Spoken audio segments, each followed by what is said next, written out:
السلام عليكم أيها المتابعون الكرام، شكرا لكم أيها الطيبون. شكرا على الثقة التي تمنحونها لقناة سيمو نيوز، ونشكركم على التحفيز ونشكركم على التشجيع، وأتمنى من المولى عز وجل أن أكون عند حسن ظنكم وعند حسن تطلعاتكم.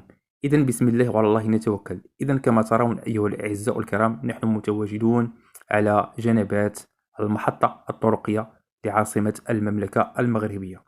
هذه المحطة الإخوة التي هي الآن أيقونة، صراحة أيقونة أو تحفة معمارية بمعنى الكلمة.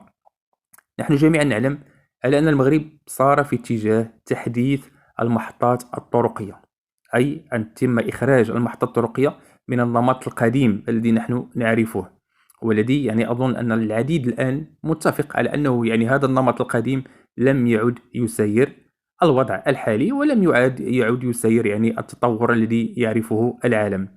إذا بعد محطة طنجة التي تعتبر ربما الآن هي أول محطة تسير أو يعني اشتغلت بالنظام الحديث، الآن جاء الدور على عاصمة المملكة المغربية.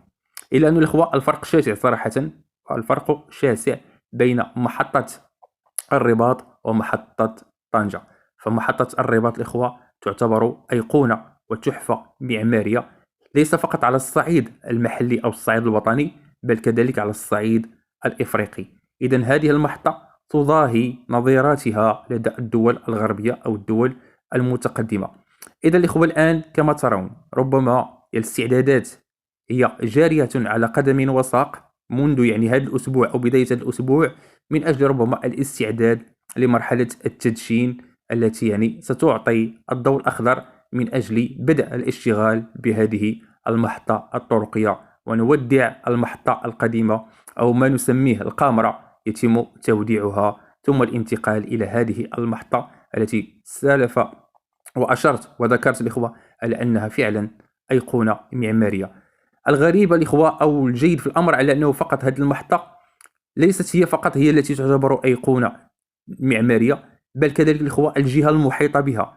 يعني هذه المنطقة الإخوة بأكملها صراحة يعني هي عبارة عن لوحة فنية. المنطقة الآن بأكملها المحيطة بالمحطة هي عبارة عن لوحة فنية من الطراز العالي.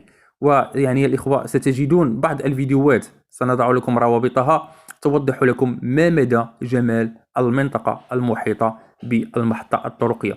نحن الإخوة كنا نود أن نكون أقرب من هذه المسافة، أقرب يعني من المحطة الطرقية والدخول حتى إلى جوانبها الداخلية، إلا أن الإخوة لم يسمح لنا بذلك، وجاءت هناك تعليمات صارمة بأنه يعني لا يسمح بالدخول نحو المحطة.